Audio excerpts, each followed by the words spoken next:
Please be quiet in the back. You're disturbing the meeting. All right, well, so we'll call council time agenda on the 30th of October. We'll begin with a roll call. Counselor Young, Here. Counselor Belcott, Present. Counselor Bowerman, Present. Counselor Marshall, Here. and Chair Medvigi. Present.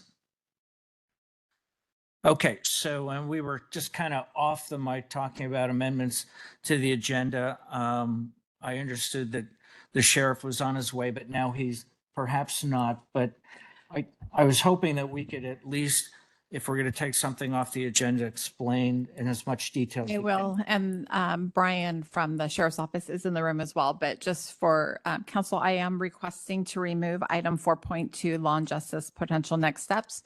Main reason is we were going to be talking about options for a February ballot for revenue streams. And I learned that public safety sales tax, you cannot put on a February ballot.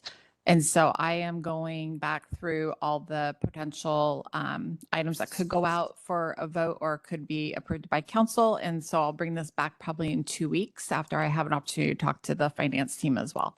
So just for my point of clarification, is it both a levy lift as well as public safety sales tax, or No. only? I believe it's only public safety sales tax. The requirement can only be primary or general, and it specifically says not February or April.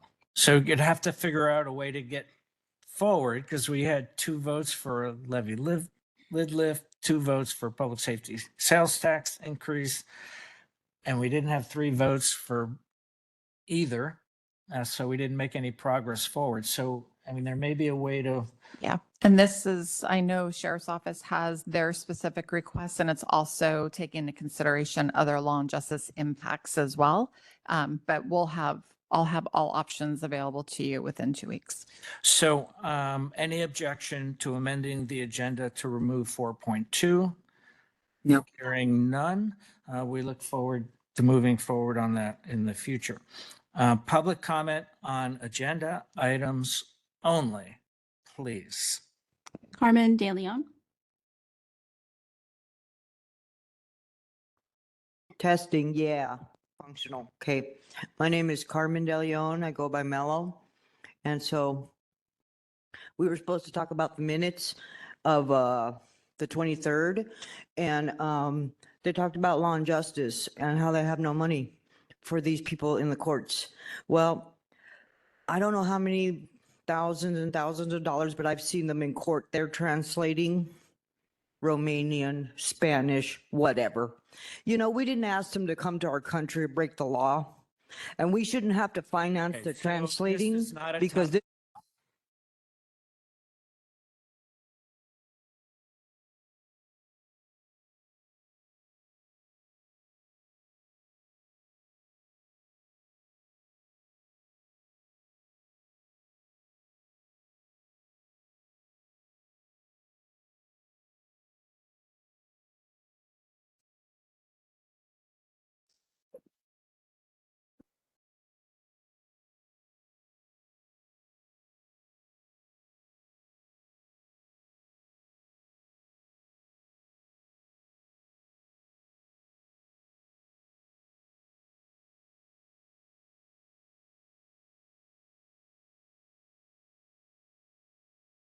Environment and Council, we're currently in a recess. We will be back Run? shortly. Yeah, I think that's.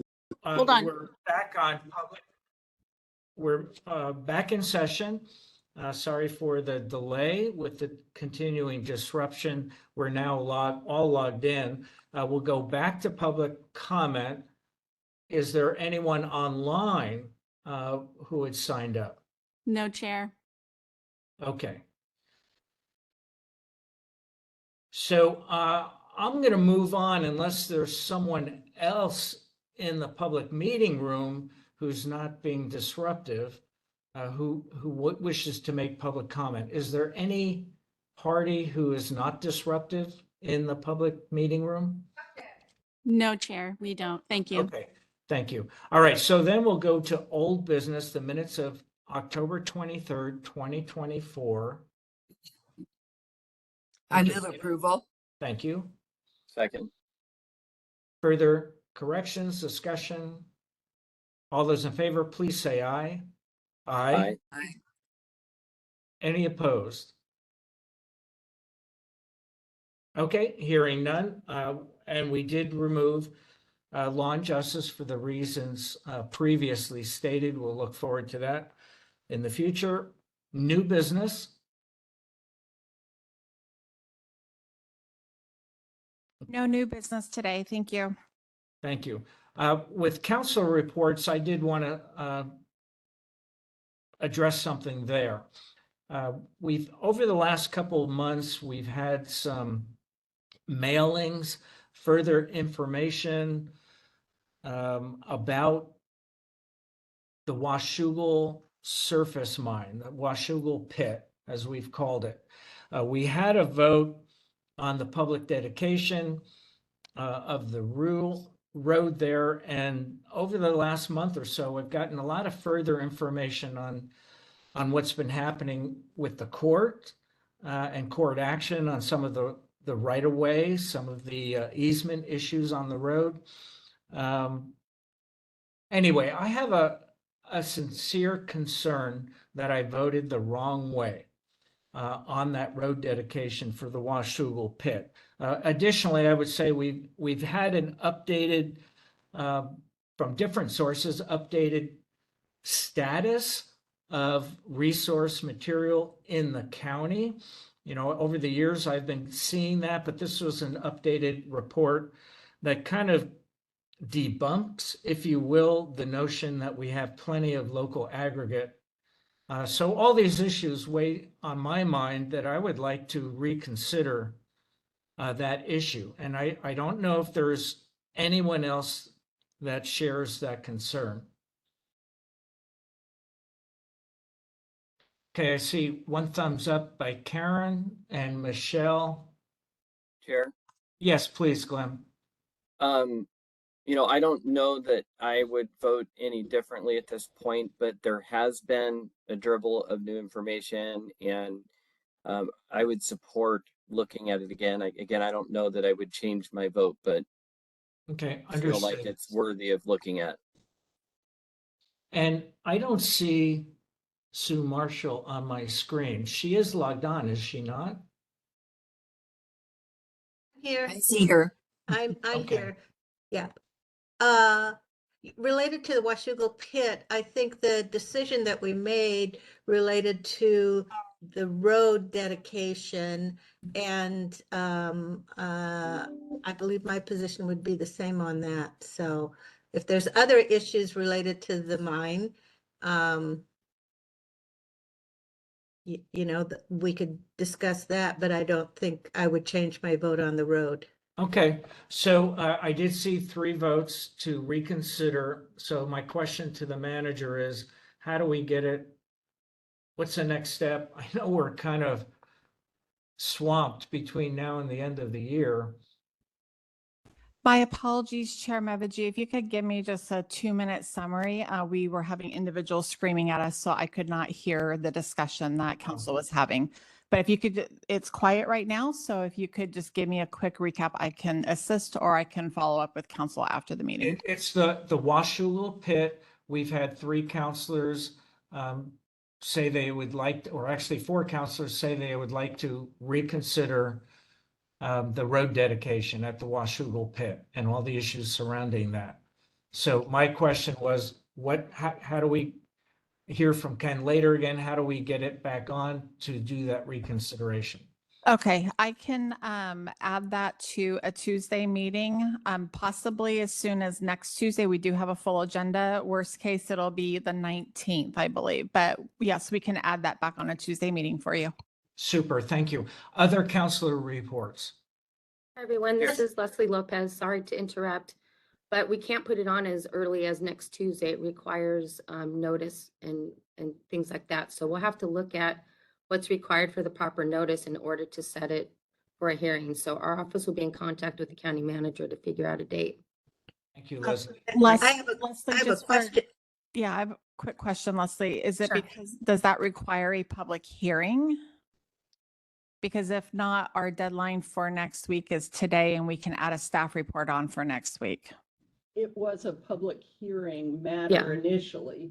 So if it is to be reconsidered, that requires a public hearing. Right. So what Chris is saying, the initial matter was a public hearing. And so in order to reconsider it, it would have to be a public hearing. Okay. So we would have We'll, to follow that process. we'll look at the noticing and get it on as soon as we can. We'll Okay. try to avoid Sure. the last public hearing of the year with the budget, but we'll see what we can do. And I'll let you Right. know what date it'll be. Okay, Okay. we'll work Just on to- it. Just to clarify what it is that we're considering, it would be related to the road the Yeah, county that- taking what- over the what road. Leslie just mentioned that we had a public hearing on the road dedication and rejected it. So thanks for weighing in on the legalities of the notice, and we'll get that straightened out. Sure, Other yeah, council work on that. reports? Chair. Yes, please. It's a bit ironic, but this has to do with the same subject essentially. I had a meeting with Ryan Scove from the Department of Natural Resources this last week. It was very good meeting, very informational. What I really wanted to do was get an independent snapshot and understanding of the mining situation, the aggregate situation in Clark County. His answers were extremely helpful. And I asked him if he would consider coming to the council in a work session format to basically share that same information with the whole of the council. And he did agree to do that. I would like to see if there would be support from the council to put this on the agenda after the new year. Because we just got too much going on right now, but have it to be put on the agenda to have a work session. Well, I certainly support that, especially in the new year. And thank you for doing your due diligence. There's a lot of misinformation out in the public about the overabundance of aggregate being available and the fact that it doesn't cost any additional money buying it elsewhere. We did just get a message that aggregate prices went up again locally. So I saw Sue raise her thumb. You've got my thumb, and I'm assuming, Glenn, you're raising your thumb. Yep. And Karen, and I am. Unfortunately, I won't be here, so I am not going to vote for January, what you do. All right, how about Yes, Michelle? thumbs up. Michelle. Okay, Thumbs thanks up. for that, Glenn. Thanks for Thank that, you. following up on that. Other councilor reports. Okay, item 7, work session requests. None today. All right, now, so we have a special guest for our policy update. But Jordan, did you have items on your list? Jordan is sitting across from me. This is Treasurer Alicia Topper, and he says he has no updates. We only have one computer in this room. And it says Leslie Lopez. It does, and I'm not. All right, well, let's go right to our treasurer then for her presentation. Thank you, Chair and council members, for the opportunity to visit with you during your council time. I do have a guest on the panel today as well, Lisa Vatsky, who's the Director of Multifamily Housing and Community Facilities for the Washington State Housing Finance Commission. And she is truly the state expert and a nationally recognized expert in the LIHTC program, which is what I'm going to be visiting with you about today. Just as a very brief overview, and the reason I'm in front of you is that on May 17th of 2022, the council, you all voted unanimously to approve the Housing Options Study and Action Plan, and you directed county staff to implement a portion of those plans and eventually the full plan.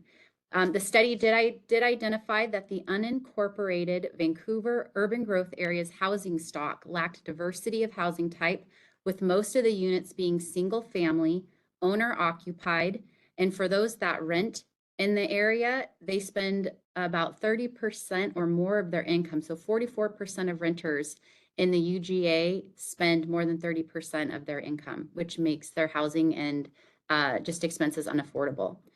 So as you directed staff, they began working on implementing those action plans. I know you all were pleased in May when they reported that they were focusing on middle housing and the small single family strategies. But the reason I'm here today is that there is one strategy in the action plan that would have an immediate impact on building affordable housing, and we have not implemented it. So I'm asking for your support to help staff move forward on it in advance of the comprehensive plan amendments that they're working on next year. So the program that would be benefited, it has to do with the zoning requirements in the community commercial and mixed use, where it requires a commercial use on the ground floor on any multifamily development. If the council were to adopt the recommendation and were to remove that ground floor commercial requirement, you would be able to leverage the Washington State Housing Finance Commission's low-income housing tax credit program and leverage those federal dollars here locally with other grants. There are many barriers to building affordable housing with a ground floor commercial requirement, which include additional expenses because the LIHTC program will not fund the commercial component on a multifamily. And it also slows down the timeline and it makes the financing more difficult. So what I'm asking today is that council consider and potentially support the advanced decision on adopting the removal, so making an exemption to remove that ground floor requirement for commercial in the MX and CC zones. And I do want to say, I just want to thank community planning staff. Susan and Oliver and others have just been so helpful in helping me better understand your process. And I do know that this potentially will be going forward to the Planning Commission for a workshop on November 7th with a public hearing on November 21st. And then I ran in today learning more about those legalities of notice, and there may be some hiccups to get this done before year end if that is the pleasure of this council. But I want to just let you know that I'm 100% in support of this as a commissioner on the Washington State Housing Finance Commission, as a commissioner on the Vancouver Housing Authority, and in all my housing advocacy roles around helping us solve our affordability crisis in the county. So I do have Lisa on the line if you have technical questions about the LIHTC program and what the true barriers are for development of these affordable homes for folks in our community. And I know she only has 6 minutes, so I will open it up for questions for council. Questions of council? Yes, would you give us an overview, please, of the program as seen from the eyes of someone maybe applying for help? Yeah, so for these particular code amendments, Councilor Bowerman, the specific exemption, I'm just going to read it verbatim as the amendment that would be proposed. So it would be eligible affordable housing projects will not require any commercial components if they meet the following criteria. A, they demonstrate eligibility for the Washington State Housing Finance Commission Low-Income Housing Tax Credit Program, and at least 40% of the units to households will be affordable at 60% of the area median income, or otherwise demonstrated through the LIHTC program eligibility. And then B, it would include a guarantee that the threshold, that affordability threshold, is maintained for a minimum of 30 years. And C is located within the Vancouver urban growth area, which is the specific area of your housing study and action plan. And what is that tax credit that is given? How much? Okay, yeah, so I'll go ahead and Lisa, are you online? Yes. Hi, Thank Lisa, you can you all. tee that up? Hi, yes, thank you so much for the opportunity to be here with you today. The low-income housing tax credit is one of the largest federal programs for developing, creating or preserving low-income affordable housing. The Washington State Housing Finance Commission has a certain appropriation of tax credits annually, and it's a very competitive program. We allocate those tax credits that then allow the developer to go to the private market and sell those tax credits, and it often is 75% of the total financing for developing multifamily rental properties. So it's a really big piece of the puzzle. We often do leverage other local or state funds, but like I said, it can be often 75% or roughly averaging 75% of the total project costs. And typically the commercial space is not eligible for the tax credit. And then it creates even more barriers, because if you have that required commercial space, it has to be a separate condo. And so there's a lot more legal complications, and many times to be competitive, there could be incentives for having community space or commercial space involved with the property, but requiring it through the local zoning is an additional barrier. Also, many housing developers, although they are experts in leasing and managing residential property, commercial property is a completely different thing. So we find that properties that have been required to have that commercial property often have vacancies in that commercial space, and it just it really does provide a complicating and additional barrier to providing affordable housing.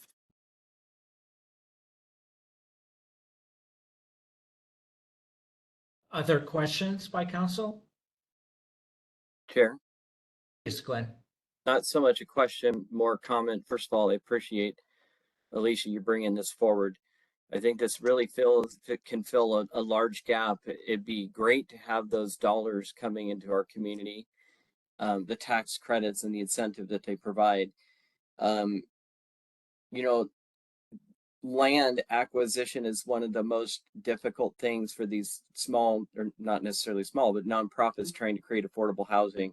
I think the most recent example that we have of this was the Columbia Gardens that's near Mill Plain on 112. And 60%, I think it was around 74 units were created, and 100% of them are being offered at 60% AMI. So that is a huge, huge benefit to our community.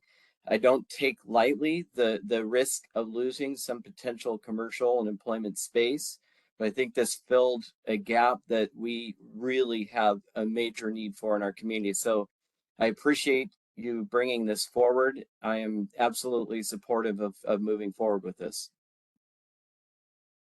Thank you, Councilor. Thank you, Glenn. And Sue, again, I don't see you on my screen. Do you have any questions or comments? I would just like to express my appreciation too. And it's remarkable how you can organize all of these things and get it teed up so quickly with us. We need to take some pointers from you. You guys do very well, but thank you for that compliment. So I want to add my thoughts to this as well. And I know Karen and I, probably sitting here the longest, have been faced with long-standing vacant commercial property that wanted to be rezoned. I mean, commercial property that was zoned commercial 20 years ago, still vacant. And we had to make those hard decisions because we don't want to lose the availability of commercial property. But we saw that too in the 179th development area. You know, we have all these rooftops going in, all these homes going in, and a lot of the commercial zone property still remains vacant. It is an impediment. As important as commercial property is, we know right now we are thousands of housing units behind in Clark County. And it's particularly tough in the low cost area, the affordable area. So I am 100% behind taking this opportunity. We have said it during each of our presentations on our housing options with our consultant. Wherever appropriate, we want to open up the aperture to as many forms of housing as we can. And this is another good tool. So I support it. I hear more than 3 votes supporting this. So I'm wondering, what is the very next step? You know, the only thing, we haven't heard from Oliver, we haven't heard from staff about any potential downside that they may point out or argue against. So that's the only caveat I have to the process. But what is the very next step we can take with this council that supports this initiative? Thank you, Counselor Chair. I did get an email today just about the notice requirements and the sequencing of the Planning Commission and the county council's action. So I will ask that either Susan or Oliver, who it looks like they're also online, can answer that question. And I, with your support, obviously would encourage the county manager and county staff to do whatever we can within the legal limits of the law to move this forward as quickly as possible. As you know, there was a newspaper article yesterday about a development that happened in Philida Park for low-income seniors, and it took that nonprofit 4 years to break ground because of all of the legal and bureaucracy and red tape. So I'm hoping that you all remove that and we get to building some homes for low-income seniors and families. So. Yeah, councillors, this is Oliver. With your council support, I would also like to extend my sincere appreciation to Alicia for bringing this forward. It was on our list to do, but I recognize the urgency of moving this as quickly as we can because time is of an essence. Now that we have approval from council to move forward, this now will, because it's a code amendment, it has to go through the Planning Commission, the Type 4 legislative process. It has to go through the Planning Commission. We already scheduled to have a Planning Commission work session, anticipating that there will be support from council. That work session will occur on the 7th, and then their hearing to meet the legal notice will be on the November 21st. And the question then becomes, we have to also allow for 15-day notice per our code before we can come to the council following the Planning Commission recommendation. So that's the process that we are now on. So I would like to extend my sincere appreciation for council giving us the green light to move forward. Well, that's super news. And thanks for being on, Oliver, and putting my mind to rest. I was hopeful that you wouldn't have objections and that you would be supportive. So just for the formality of it, can we just have a thumbs up for Oliver to move forward with all due speed? I have my thumbs up. You may not see it, but it's up. I do see you now, but now I don't see Karen. My thumb is, both of them are up. Okay, and then Michelle, was yours up? Now- Mine was up for a while. Okay, perfect.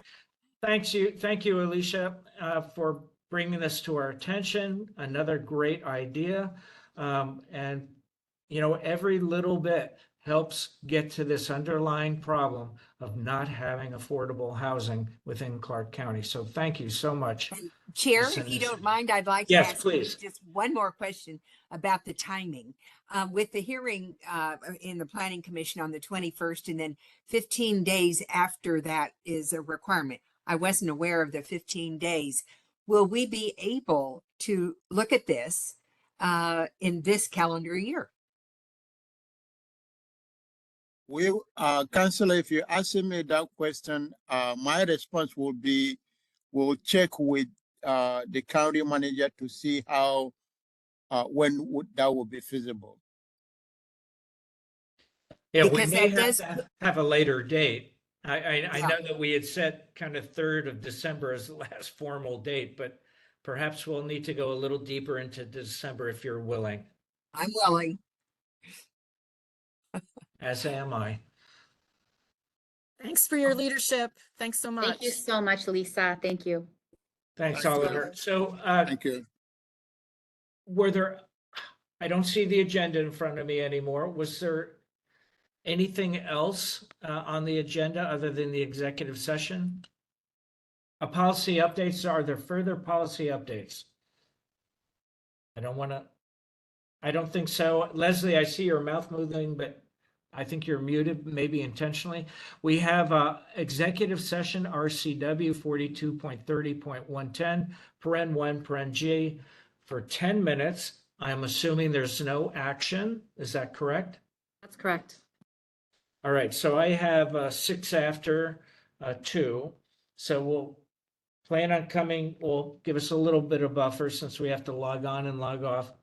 Well, are we logging on and logging off, or are we going into our executive session room? Yes, you will need to log out of this meeting and log on to the executive session meeting. Okay. So we'll come back at about 20 after. We'll be in recess from council time for our executive session with our lawyers.